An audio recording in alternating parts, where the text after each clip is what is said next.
for those who don't know you, you have been on tour for 18 months. How have those first 18 months on tour been for you? Yeah, I mean, very exciting. It's been great so far. I was able to jump up in the rankings decently fast, which is amazing.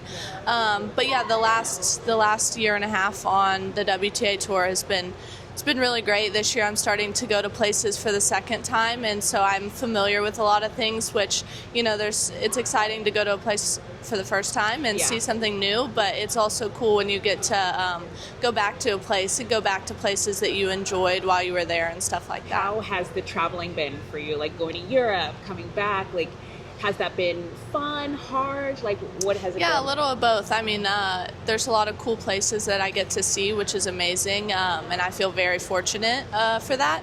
But yeah, Europe was like a 3-month swing, and I didn't go back home at all. So longest I've ever been away from my family and just home in general. So yeah, it can be difficult, but it's rewarding. So going back to the beginning a little bit, how did tennis start for you? Tennis, I come from a family that loves tennis. My parents both played collegiate tennis, and so they taught us. They didn't force us into tennis, but they taught us. We would go play on the weekends as a family. So my earliest memories are just me, my 2 siblings, and my parents going to our neighborhood courts and just playing for fun to get us started. Did you make a conscious choice to do college versus just turning pro? Yeah, I really don't think going pro was an option for me at a young age, just because of where I was. I didn't have the game for it yet. I wasn't mature enough yet. I didn't play a lot of ITFs growing up. I didn't start homeschooling until middle school. So yeah, I just don't think that was the path for me. But yeah, college was always my first goal. So I really didn't think about playing professional until I was in college. Yeah. And what's different from playing college? Because you played tennis all through college. What's different from that and then being on tour?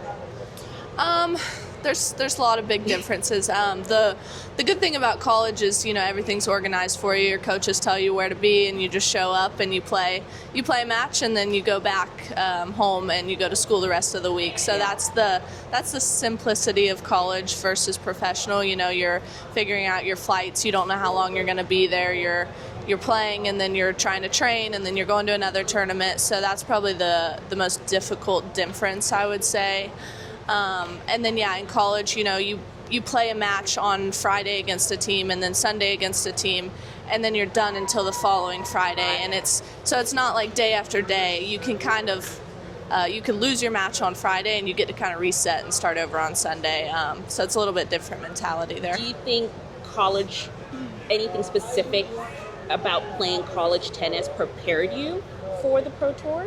Yeah, I mean, I think there's a lot of advantages. It taught me a lot. I grew as an individual in college. But yeah, I think the biggest thing is, like, if you're not feeling well, like, it doesn't really, like, you still need to go out and compete for your team.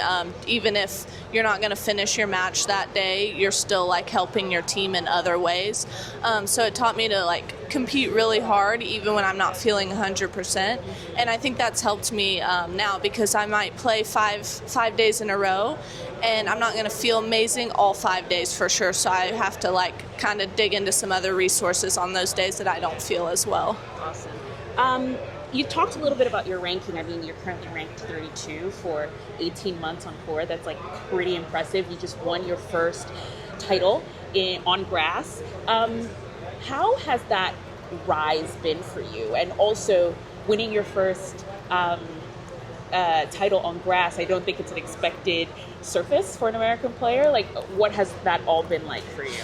Yeah, I mean, it's been really exciting. It's been amazing to learn that I can play really good tennis on grass and have really good results. Unfortunately, tennis being the way that it is, you have a great win, and then you turn around and have a really unfortunate loss, and then you go home and you kind of forget that you even won a tournament, less than a week ago. So, yeah, there's a lot of cool things about it. I think I've set a lot of ranking goals that I've reached sooner than I had set for those goals, which is exciting, and I can kind of shift my goals and set new ones. So that's a cool part about it as well. And finally, like outside of tennis, because your whole life is tennis. You're going to all these cities and all you do is play tennis. But what do you like to do outside of tennis? Like even when you're on tour, like are there little things you do to kind of like take breaks and things like that? Yeah, I mean, especially going back to places now for the second time, I'm starting to like try to go out and do things a little more. I'm not a big tourist. I'm not a great tourist. But yeah, my husband travels with me, and so we're trying to find like different areas of the cities that we like and different restaurants and stuff like that, which is cool and makes it exciting to go back the next year. Yeah. So, any expectations for the U.S. Summer Swing or anything like that? No expectations. Just looking forward to playing some good matches and getting prepared for the U.S. Open. Awesome. Thank you so much. Yeah, thank you.